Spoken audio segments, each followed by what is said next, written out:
What's up, everybody? Welcome back to our weekly edition of the CruitCast. Cole, we've said it before. We may have to make these twice weekly with all the activity that's going on this month, man. I figure by the time we recap last weekend, that's a full CruitCast in itself, and then we got to preview this coming weekend. It'll be another busy weekend, but we'll get it all in there, and who knows, maybe we'll knock out another one later this week. So first off, let's get the good stuff out of the way. Everybody subscribe to the channel, like these videos if you feel like you're getting some information out of it. As importantly, go click on that primeshrimp.com. Go hit them up. Our sponsors, $20 off your first order. Promo code OrangeBloods. Said it a million times. Not a million, but pretty close. You'll love it. It's money back guarantee. You will love it. It's fresh shrimp. You drop it in the pot. 5 minutes later, boom, it's easy. No prep work, no cleanup, and it's restaurant quality shrimp. Primeshrimp.com. So, Cole, let's get right to it. Big weekend last weekend. Big weekend coming up in terms of official visitors and unofficial visitors last weekend. They had some big unofficial visitors too. We can talk about some of those guys, but let's talk about the official visitors. Where else to start other than Arch Manning? With all due respect to Will Randall, his teammate who actually committed, we're going to start with Arch Manning. I checked with some sources over the course of the weekend. You actually talked to Arch's coach and some other people, I think, Monday morning. So I want to kind of get your vibe, what you feel on Arch Manning coming out of his official visit last weekend. Yeah, like we said last week, the only real news, I guess, would be if he were to make a commitment or, eliminate Texas or something crazy like that. I guess no news is kind of the overall thing, but sounds like the visit went really well. Texas doing all the right things, and sounds like they're pushing all the right buttons. Obviously, Will committing probably doesn't hurt. His coach emphasized to me that they're not a package deal. He kind of stressed that and all of that. And it's actually a reason why, Will committed, because they treated him like a priority, and Arch has taken notice of that. But, Arch enjoyed his time, obviously. He kind of already knows what Texas has to sell, similar to Alabama and Georgia. He knows what to expect. But his coach said he used to visit mainly to, enjoy it. He only gets a select amount of official visits, but he did go into it with some questions for Sark and for Milwee, like he did with the other official visits, and they seem to do a pretty good job of, answering, I wouldn't say concerns, but answering questions he may have had about, the program and, what their vision was and everything like that. I was told that they're not going to wait they're not going to wait to see Texas win games. And the way I took that is I think a decision probably comes, fairly soon, maybe this weekend at the Manning Passing Academy. But I would say probably before that first fall practice in August. It just makes sense. They probably don't want another media circus. Sounds like they're kind of wanting to get the process over with, at least with the decision. But yeah, Texas is doing all the right things. Getting Will Randall in the boat does not hurt at all. He knows everything he needs to know about Texas, and we'll see what happens from there. So, Yeah, I thought that was really interesting. The comment that you had in your report on Monday that we've all speculated, and listen, a lot of when you're recovering Arch Manning, a lot of it is kind of speculation and reading the tea leaves and trying to read between the lines, right? That your source said, hey, he's not waiting to see if Texas wins games. It's not about bouncing back from that 5-7 season. That's kind of something we've always thought, like, okay, maybe that's why he keeps, he's been holding off. Maybe he wants to watch some games in the fall, see how Texas potentially improves. And if they do that was good for Texas. So I thought that was an interesting comment, and I think that's the first time I've heard that reported, that really isn't that important to Arch and his family. We know it's down to Texas, Alabama, and Georgia, right? We don't think Alabama is much of a factor. They've got a quarterback commitment already, so don't have much new, man. All I can tell you is people that spent time with Arch Manning last weekend feel like he's going to Texas. People that spent a lot of time with Arch Manning feel like he's going to Texas. But I can't completely ignore that there was a lot of confidence on the Georgia side when he was on his Georgia official visit. So I was actually I was in Atlanta, this past weekend for the underclassmen challenge, and I didn't really get too deep into the Arch Manning conversations, but just talking to some people, that cover Georgia and live out there. The confidence is pretty high on Georgia's end as well. They think they have, obviously they have the national championship to sell Manning on, and a lot of key pieces. He's close to Will Randall, but he's also close with some guys committed to Georgia as well. Obviously, Texas hoping to get Jonte Cook to get another close friend to sell Manning on. Not that that's going to be the big factor, but Georgia has a lot of sellers, does Texas. So it'll be interesting to see. Both sides are very confident, so it'll be interesting to see who wins out there. Yeah, and I think Arch and probably his family, they're skilled enough with the media and stuff that Yeah. not just media, and I say media, but I should say more around coaches and players. They're going to put off good vibes. They're not going to sit there and tip their hand, or they're not going to be like, I didn't like this about Texas, or I didn't like this about Georgia, and I like that about Texas. I mean, so you expect both teams are going to come out feeling pretty good. I just keep going back for me, and again, this is reading between the lines. My opinion, Cole, if it was going to be Georgia, that would have been a pretty easy decision for him to make, I think, a month, 3 months, 6 months ago almost, So I still favor Texas, but I don't know if Arch truly knows. I mean, maybe he does. I'm pretty sure he has not told certainly anybody at Texas, and I don't think he's told anybody at Georgia. So, man, it's a fun one to track, but we're just kind of all just waiting for the shoe to drop, right, on some sort of announcement. Maybe it's this weekend at the Manning Passing Academy. Maybe he takes it into July, or who knows, maybe even to August and beyond. But, I think Texas did everything it could over the course of this recruitment. I don't think there's going to be any more visits, anything like that. Now you just got to hope that your sales pitch resonates enough that that's where he wants to be. And I think Texas did a really good job. So. Yeah, no, I agree. I think they've done all they could.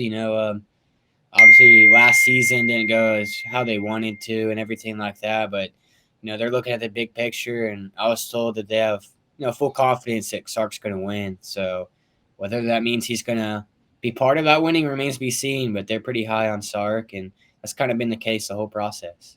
Yeah, let's jump. Kind of bounce around a little bit, and we'll touch on Will Randall next. Arch's teammate, the tight end commitment.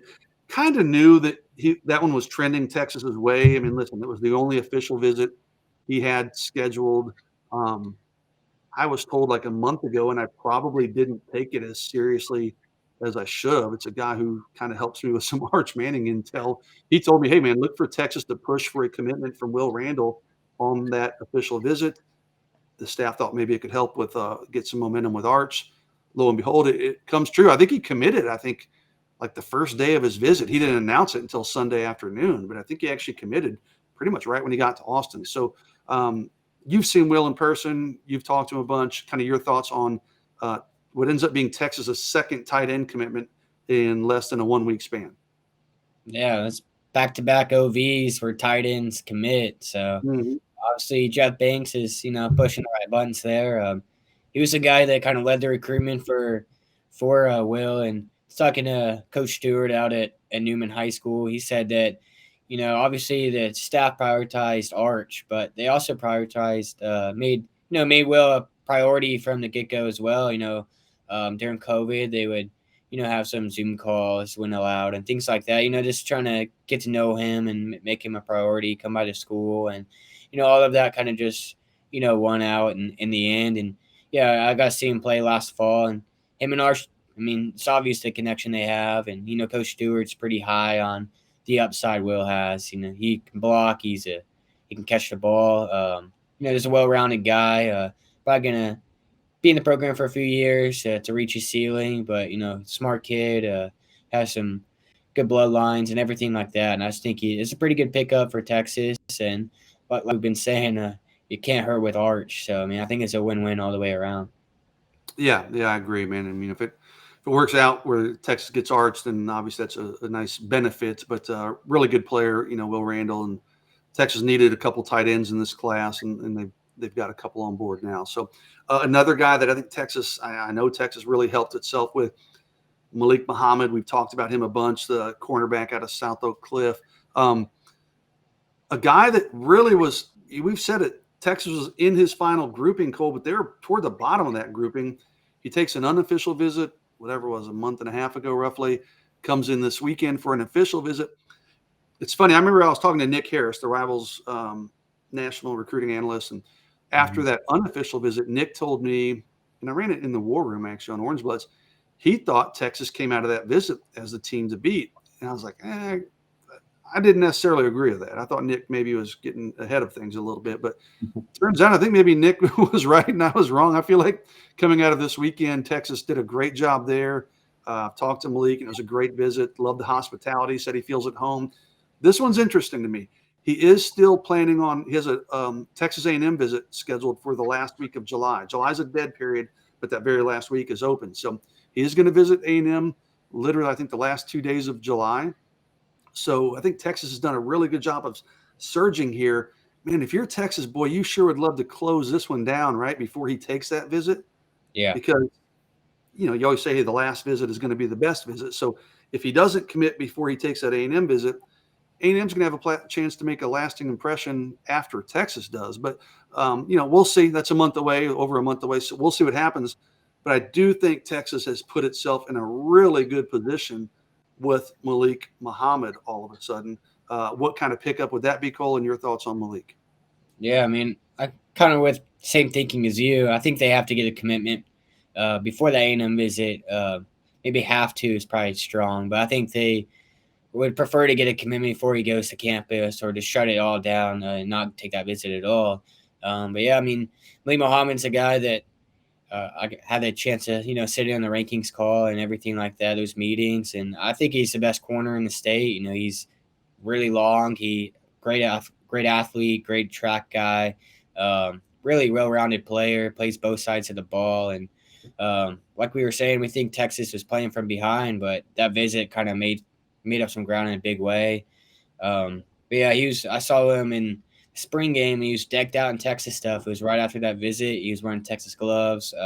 Believe he had a Texas towel.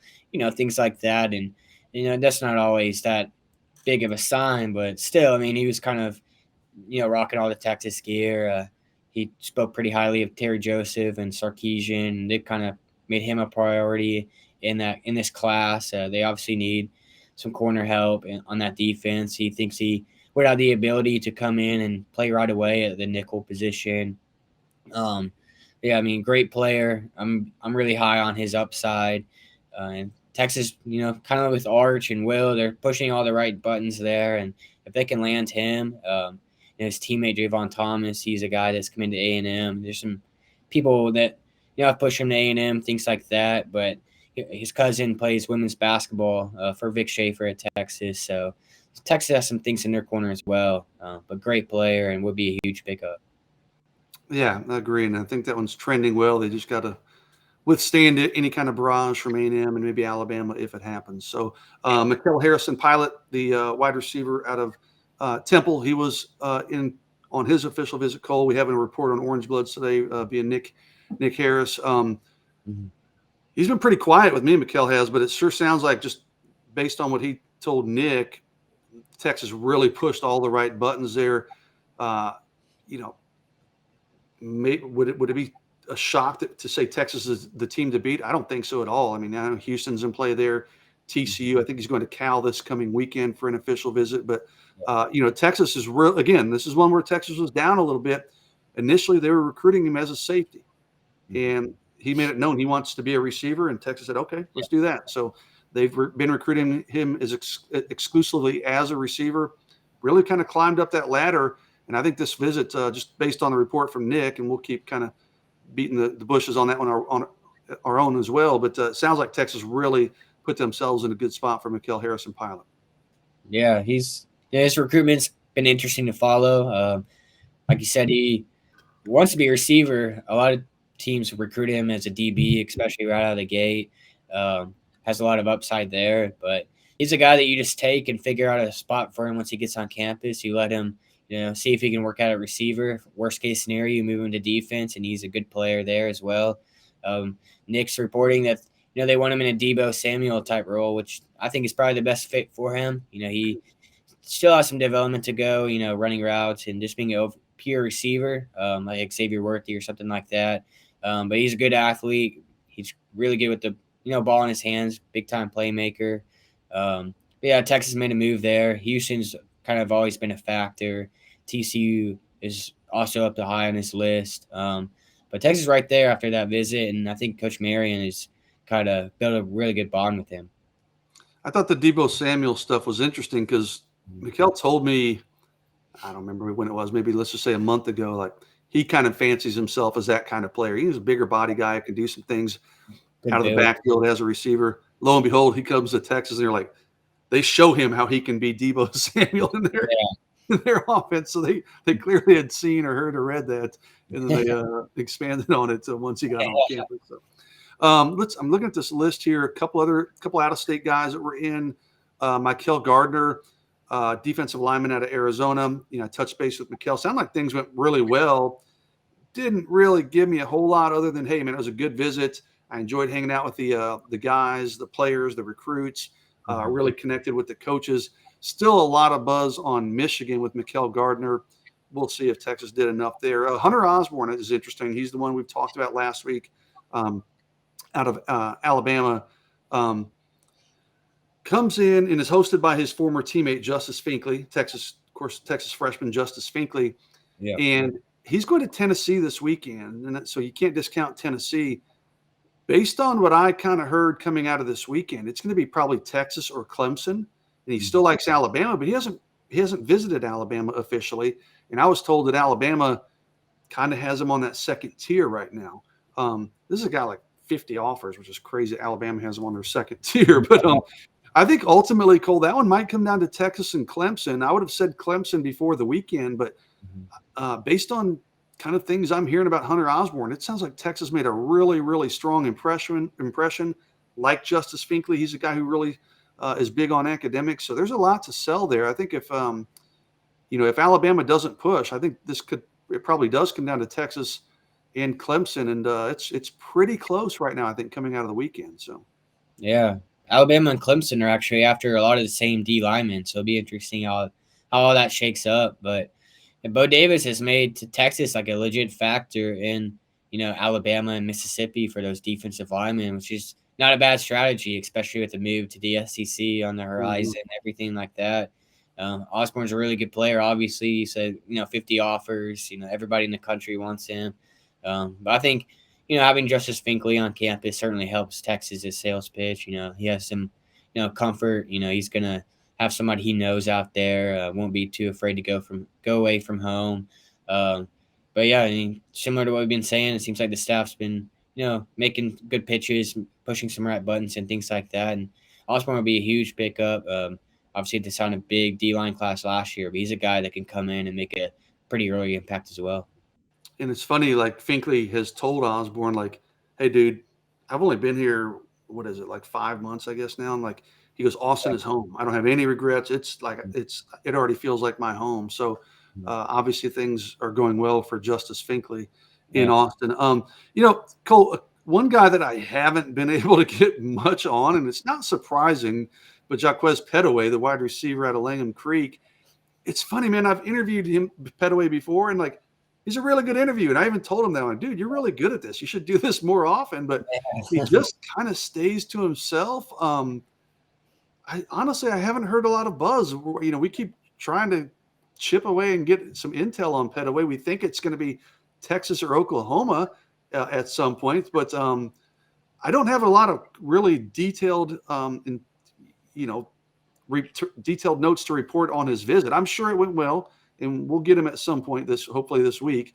And I know he'll say it was a good visit. You don't ever hear that it was a bad visit, but did Texas do enough to combat what Oklahoma did when he visited them earlier this month? I just don't know the answer to that right now. I mean, if you know something I don't, Cole, fill me in on it, please, too. But Petaway's been a tough nut for me to crack.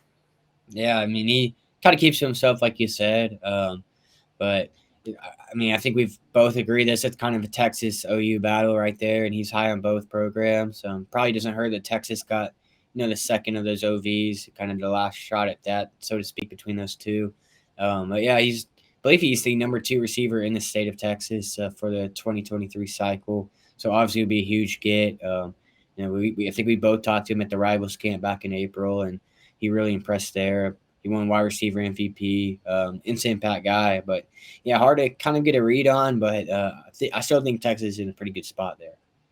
And I don't even think the people that were like around him this weekend have a great read on him. He just, like I said, he just doesn't say a whole lot, and just, not in a bad way, just kind of stays to himself a lot. And some guys are just like that. But oh well, keeps us guessing, I guess. So Raul Aguirre Cole is the linebacker that was a late addition to the visit list. He leaves on Sunday and then releases a top 6 that doesn't include Texas. So I don't know that we need to go into a lot of detail there.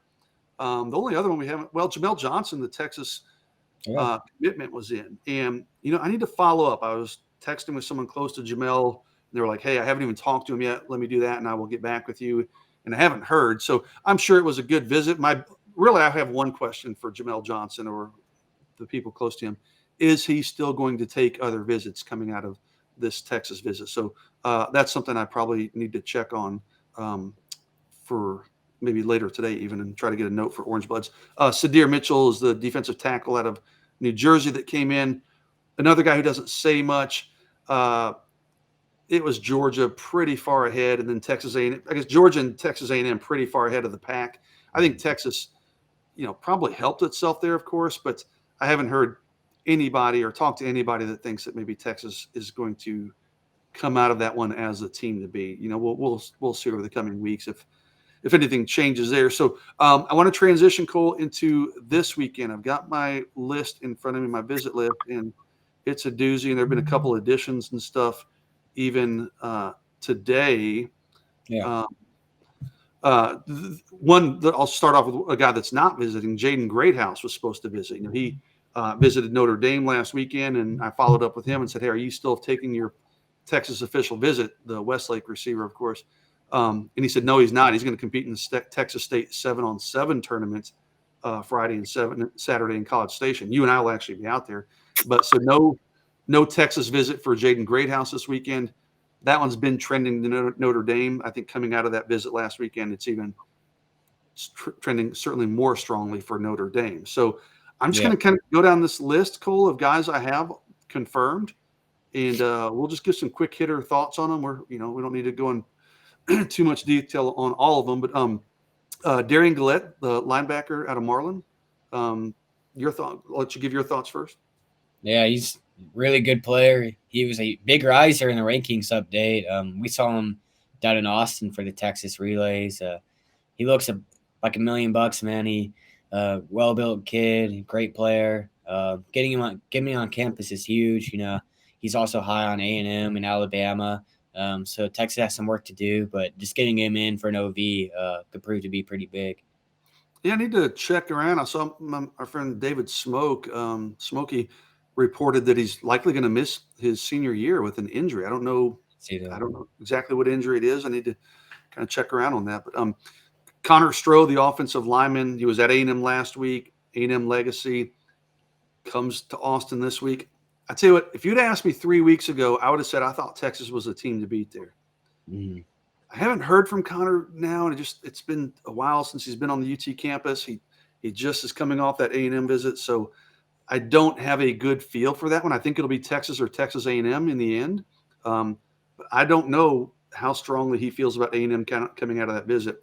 Texas will have its chance this weekend to kind of reclaim its status, but it's been kind of quiet between Texas and Connor of late. But any thoughts on Connor Stroh? Yeah, I mean, I thought Texas was in a great spot, and then A&M offered, and even when A&M offered, Texas was still in a good spot. But it's kind of hard to beat that legacy factor. He was on his parents' alma mater. He was there on Father's Day. Father's Day, he's there with his dad on Father's Day, and you're like, oh, what an awesome Father's Day! So I'm like, oh, okay, that seems like a bit of a sign, maybe. Family was decked out maroon. I think Kyle Flood's done all he can, but I'm pretty close. I might check in, but I'm pretty close to putting CruitCast in for A&M. But talented player. Flood obviously loves him. I think there's a great relationship between the two, but it's always hard to beat the parents, beat the fan. Not that they're influencing towards A&M, but he kind of grew up around A&M. Going to games, just natural fandom, and it's kind of hard to beat that element. And Not to mention, I mean, A&M has a lot to sell on as well, so I'm pretty close to putting a pick in for them. Yeah, he's pretty adamant in specific. He says, "Listen, my parents are not pushing me to A&M." He goes, "I understand why people think that." He jokingly said, "Yeah, I have an aunt that went to A&M. She's Yeah, the one who's always in my area because I tune her out." But I yeah, truly think his parents would be supportive if it yeah, was for sure. Texas was the choice. But like you said, I mean, even if you're blocking that out, and you're saying, "Okay, I'm not going to get buy into just because my parents went there." Some of that just naturally seeps in a little bit, right? So, It's you've hard been going on to, and it's not a bad thing. It's just like you said, it's just natural. Yeah, yeah. Good kid though. I really like Connor Stroh. He's a fun kid to cover. So good luck to him, whatever he does. Another kid I really like, you and I both like a lot, Kyle Parker. Yeah, Need to follow up with him, but I mean, at last check, he is supposed to come in this weekend for an official visit. Um, I don't know that Texas is pushing for a commitment there per se. They've got guys like Petaway we talked about and Harrison Pilot and some others. So, but I know you've covered Kyle pretty closely. So your thoughts on Kyle? yeah. I love Kyle. He's kind of one of my guys in this class. So I'm actually planning on reaching out to him today or tomorrow, sometime this week. I've always, once Texas offered, I kind of always thought he was Texas's to lose if they did make a push. Then Louisville's always been a big factor. He's close with some of their commits. Obviously, they got Ruben Owens You just as visit well. Louisville. Was it like the last week or two, right? Or He just took an OV with same weekend as Ruben Owens. Okay, okay. He took I believe multiple unofficials during the spring, if I'm not mistaken. Um, so they've always been a factor. And then LSU, they offered pretty recently. He's got some connections there. So that kind of threw a wrench in that as far as thinking it's a Texas Louisville battle. If Texas pushed, I thought Texas was in a great spot, but LSU made a huge impression on him. Um, so I always do with wide receivers, especially. Yeah, really good kid, good player out of Lovejoy, up in the Metroplex. But getting on campus, I know he has great relationship with Brendan Marion, who offered him at Pitt. They have a good bond there. I still think if Texas does make a push, then they'd be difficult to beat. But LSU and especially Louisville are big teams to watch there. Yeah, Louisville's always been a school. I mean, he's been there what 3 or 4 times now, and like even early on, man, it was always he talked a lot about Louisville. I'm like you. I think if Texas really laid it on and said, "Kyle, we want you and need you here," Mm-hmm. I think Texas could get him. But Mm-hmm. there's just always something been a draw to Louisville for him. Jaden Chapman, offensive lineman out of Harker Heights, will be in. Texas was his first offer. Cole. I've thought Texas was the team to beat. I've had on my recruiting board that I do, and I need to update that actually. Um, I've always had Texas as the leader. Varying percentages have gone up and down maybe, but I've always had Texas as the team to beat. Mm-hmm. I don't know that it's as big as a gap as I think some people think. I do think Jaden Chapman's fairly open, but I mean, the dude loves Texas. He loves Kyle Flood. They were his first offer. He's been Yeah. down for a bunch of events. So I still like Texas, but I don't think it's a slam dunk that maybe some people think. Yeah. I'm kind of with you there. Back in March at the Under Armour camp, would have probably said Texas was the team to beat there, but he did tell me he wanted to see Alabama, LSU, A&M's definitely in there as well, Oklahoma. But if I had to make a pick, I think his relationship with Kyle Flood and just the Texas program will probably win out. But like you said, I don't think it's a done deal. I think Texas still has some work to do, but they could get that work done this weekend during this official visit. So definitely something to watch there. Yeah. Okay. Big one here. Anthony Hill, obviously 5-star linebacker. Texas, I feel like, has been in a really good spot there, certainly in strong contention. But most of the buzz of late is with Texas A&M. So I do feel like Texas has a chance there, but I think they've got to close the gap this weekend. Yeah. Trying to think when I saw him. I guess it would have been April, April or May. I talked to him, did a whole interview with him, and he was actually wearing a Texas Longhorn shirt. I think that was before the state track meet. So he was wearing a Texas Longhorn shirt. He wasn't practicing because of that track meet. Yeah, he loves Texas. He had very high on them, but A&M's kind of always made him a priority as well. They're showing him being the missing piece on that defense. They have that big D line last year. They're getting a huge corner defensive back class this year, and they're kind of selling him as the missing piece. OU's also been up there. He really likes Venables, and he's comfortable with Norman and everything like that. Even USC was a factor, but that's it's probably comes down to an in-state battle when push comes to shove, and Texas have another shot. I believe, if I'm not mistaken, it's a similar situation to Muhammad. He's taking a June official visit to Texas, but he'll take a later official visit to A&M. So we'll see what happens there. But yeah, Texas has a chance there. But like you said, the buzz is around A&M. We'll see how much ground they can make up this weekend. Yeah. Let's touch on a couple of defensive linemen. Both of them are committed. Dylan Spencer's a Texas commit coming in. Billy Walton coming in, committed to Oklahoma State. He visited SMU last weekend. He was a guy about a month prior to his Oklahoma State commitment. A lot of people in the industry were like, "Oh, he's going to Texas. He's silently committed to Texas." And I talked to Billy, and he was probably going to commit to Texas. He kind of told me, he goes, "I'm going to go ahead and take an Oklahoma State official visit." I think it was in May, maybe, or something. April, I think it was April, actually. It's pretty early. And he said, depending on what I feel there, then I probably will wind up committing to Texas. Well, he goes to Oklahoma State, loves it there, ends up committing to Oklahoma State, but he's coming in this weekend. So you got Billy Walton committed to Oklahoma State, Dylan Spencer committed to Texas. A couple interesting developments there. Then I'm going to ask you about a couple offensive linemen, Cole. Andre Kojo, the talented offensive lineman there. Then Trevor Gooseby, who we've reported on the last few weeks, committed to TCU, came in down to Austin a few weeks ago, got an offer. Now he's coming in this weekend for his official visit. Talk about Kojo and Gooseby and kind of your thoughts on those two offensive linemen. Yeah, Kojo is a guy that's been high on Texas for a while as well. I think TCU is another program kind of in the mix there. Gooseby is a guy that we both really like. He's really athletic. His dad played basketball and then in the NFL, so there's some good blue lines there. Kind of a late bloomer, so to speak. He's still putting on weight, still growing. But he plays a good program out at Melissa. He gets to go against Nigel Smith every day in practice, and he's committed to TCU, but he's kind of seen his recruitment heat up a little bit, with that Texas offer. A&M, I know, was checking in on him as well.